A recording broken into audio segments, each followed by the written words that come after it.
What are the best ways to optimize testosterone? I asked that to 5 testosterone experts. You're about to hear all of their answers back to back. If you'd like to see or listen to any of their interviews, find those links in the captions.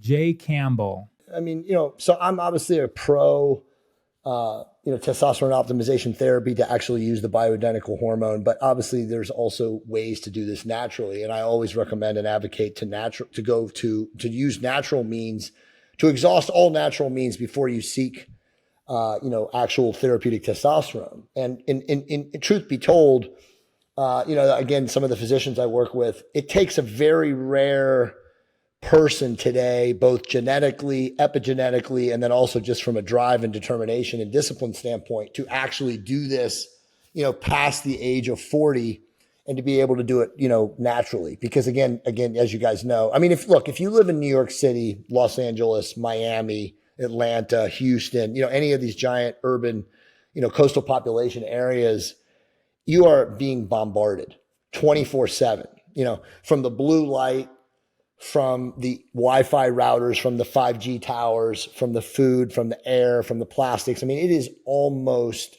inescapable, right? So like if you are doing everything natural, you sleep 6 to 8 hours of deep restorative sleep every night, you eat well, you avoid alcohol, you avoid sugar, you live what I call insulin controlled. You're eating enough protein. You obviously are doing hopefully resistance training, which is training with weights or some form of bone bearing exercise combined with cardiovascular exercise. The percentage of people who can maintain what I would call not normal, because I hate saying normal. What does that mean? But an optimal level of natural testosterone production is less than 10% of people, right? And that's under 40, right? When you go from 40 to 50, it's less than 2%. And when you're above 50, forget it. Lucas Aoun. So I would definitely start with optimizing sleep. Sleep is, absolutely essential for recovery and anabolism and anabolic hormones. So getting 7 to 9 hours of sleep every night. Next to that would be some form of heavy resistance training. So, deadlifting, squatting, lifting heavy, bench press, things like that, or even sprinting or high intensity exercise. So like sprinting, jump rope, like the rowing machine, anything that's like extremely high intensity but short duration. Mm-hmm. And then followed by optimizing nutrition. So focusing in on mostly saturated fats and monounsaturated fats as the main fat sources, and then various supplements as well. There's a range there.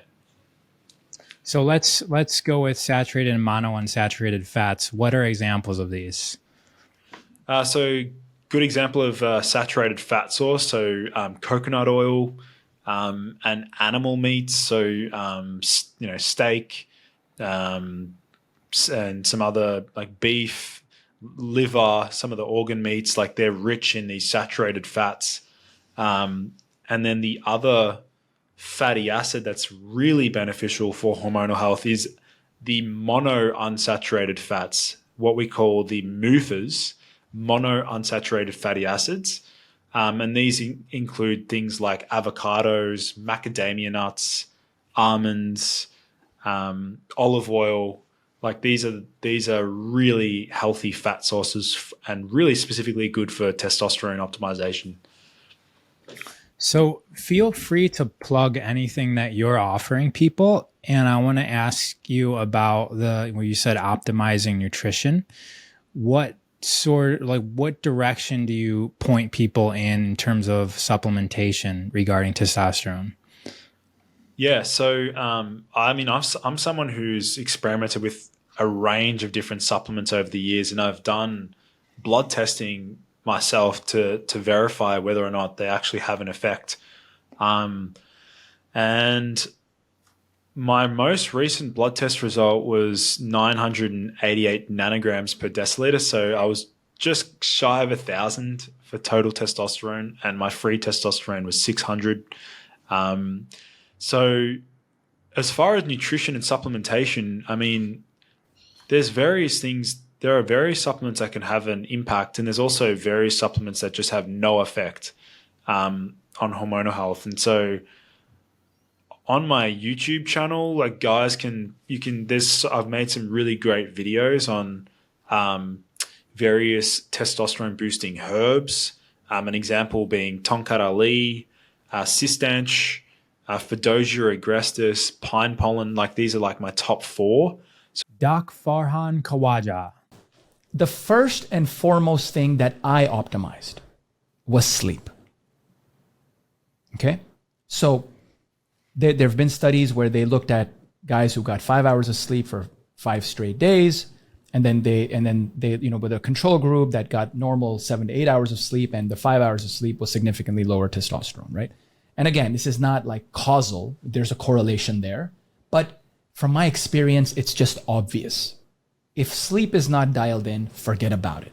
Simply because testosterone is produced during sleep. During the day, most people are going to lose testosterone. Like when you eat a meal, your testosterone dips, right? So, and also that's why when we get blood tests, it's always, you get it the first thing in the morning. Like you get to the blood test center, you figure out all the forms the day before, and you go in and say, take my blood right now. So sleep is number one. Before anything, you know, herbs and this and that, forget about it. You're looking for a magic pill, there ain't none. Dial in your sleep. For me, what's worked is sleeping early, waking up early. This is optimal for me. And I would presume it's probably optimum for most people. They just don't know it. So work on sleep first. The next easy thing is diet. I mean, it's not easy, but just eat natural foods. Right? I try not to make things complicated, because I know back in the day I would be like, oh, you got to eat steak and eggs and Brazil nuts and right, like all these little things. But what I've learned just through my experience is just eat natural stuff. Right? Don't make it complicated. Like it's not about what you eat, it's about what you don't eat. Right. So what needs to be avoided? I mean, and everyone knows this. I don't have to tell anyone, right? We know what we should avoid. All the junk food and the processed food. Just avoid that. So diet. And then the third one is movement. Simply move. And again, I try to make it simple, right? It's not you got to do squats and deadlifts and bench. Some people can't do that. Some people, it's a hard time doing even a body squat. So just move. Don't be sedentary. And then there's also the fourth one is actually quite important. It's very different from this realm, like sleep, exercise, diet, and that is behavior. Having high testosterone is not causal to having more sex, but having more sex is causal to having more testosterone. So the behavior of what you do day to day can boost your testosterone even more than herbs can, even more than what food you eat. It's the behavior, it's the activities, it's the thoughts, it's the challenges, right? If you start taking risk, and you start challenging yourself and doing things that you never thought were possible, that for sure will boost your T. So that should never be discounted, because some people are like, okay, what should I eat? What herb should I take? No. It's your mindset, and what are you doing day to day to challenge yourself, which is going to cause the real jump in testosterone. Nick Caputo. So the number one, the first one, this is based on the data. It's almost not even debatable. The number one cause for declining testosterone levels in men today throughout the last few generations is nutrition. So micronutrient deficiencies and inadequate macronutrient splits are the number one cause of low testosterone. So the number one thing you can do to get your testosterone up naturally is to get your nutrition on point. and stop listening to nutrition advice from people that are on steroids on the internet, because their nutritional needs are different than yours because they're injecting hormones that you're trying to make naturally. So your micronutrient status is a lot more important than theirs for testosterone, specifically for muscle building and stuff like that.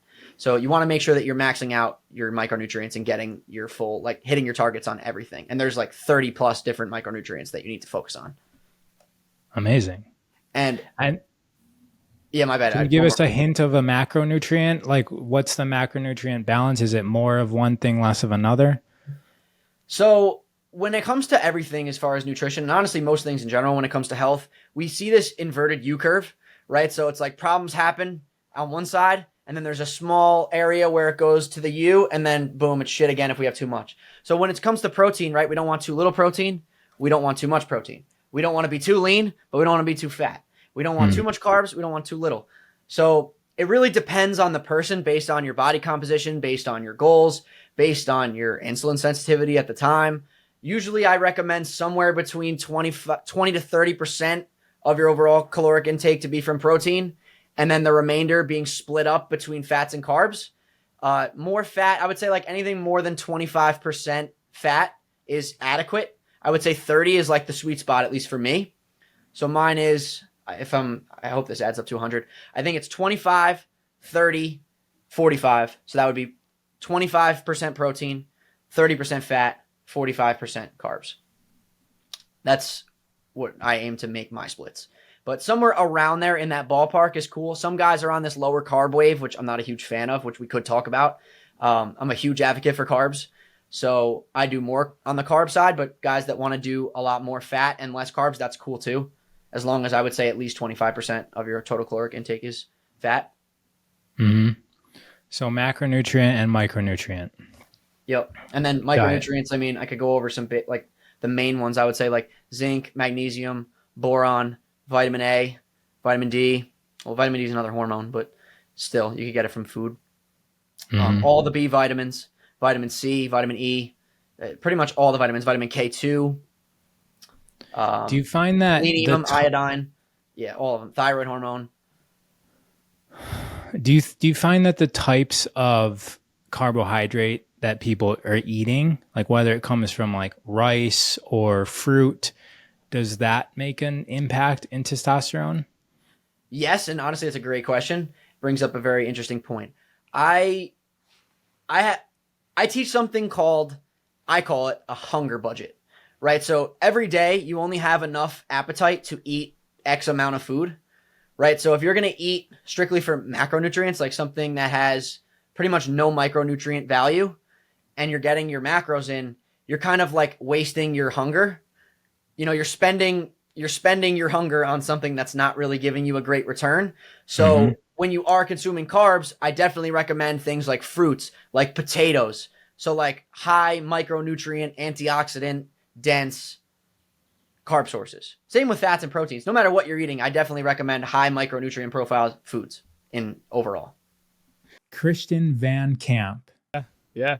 I mean, we talked about sunning. Like, there's very little literature on that actually improving testosterone, and it's because it's free, and no one's going to actually fund guys going naked in the sun and testing their T levels before and after. It's just not going to happen. There's not enough money in the industry. They'd rather pay for pharmaceutical testings or something like that. So I, just based on my own anecdotal data, which is my favorite way of testing things out, is seeing how I feel before and after it. And I know you can vouch for this, is like just 10 minutes of like nude sunbathing or 5 minutes, whatever. I feel this charge and energy. And that charge and energy is related to maybe my mitochondria improving, which also improves my testosterone and all those things. So I would say just getting optimized circadian rhythm, that's like number one. That's going to help a lot of guys. It's just getting morning sunlight right when you wake up, getting evening sunlight before it sets, get some of that beautiful low UV and those powerful frequencies coming from the sun gazing like that.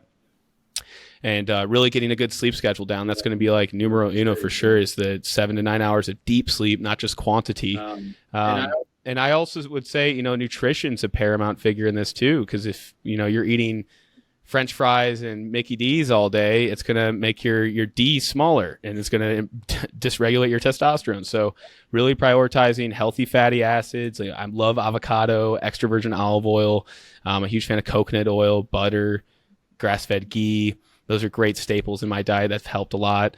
Fatty cold water fish like sardines, mackerel, anchovies, sockeye salmon or herring. Actually, that's smash. That's something I recollect from a while ago. Is smash is sardines, mackerel, anchovies, sockeye salmon, and herring. So that's a good little thing to remember for the healthy fish. Yeah, so the fatty fish, that's a great way to go. The omega-3s are critical, especially considering we are getting an abundance of those omega-6s from all these vegetable oils. So cutting that out as well, including those healthy fats.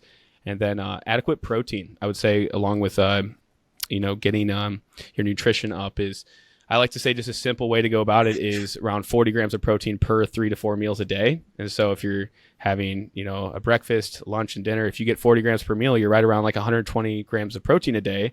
You don't have to obsess about it, but getting some quality protein, not just eating a ton of, lentils all day, every day, but getting some grass-fed beef, pasture-raised chicken, some eggs. Those are great options for protein, much more bioavailable than the plant-based options, but that doesn't disregard plants. Get your botanicals in too. But those are some foundations, I'd say, right there. I'll add one more thing, actually. Just movement. Just move your freaking body. You don't have to lift weights all the time and obsess about the gym. Like, that's why I'm big on just lifting weights 3 days a week. Sometimes it's even 2 days a week. And I just love to move. I love to juggle. I love to just go on walks, do some yoga movements. I love Ido Portal. His stuff has been amazing, huge inspiration for me with the movement culture stuff. I just love kind of geeking out as a monkey on the ground, but just move consistently, 10,000 steps, 8,000 steps, whatever. Just move your body, walk after meals. That's going to be super helpful for testosterone too. So there's a little boatload of stuff. Yeah. I'm trusting that you learned from the varied perspective of these testosterone experts. We have all 5 of the most asked questions on testosterone in the other shows in this series. Find out what those questions are and listen to the answer that they have provided us.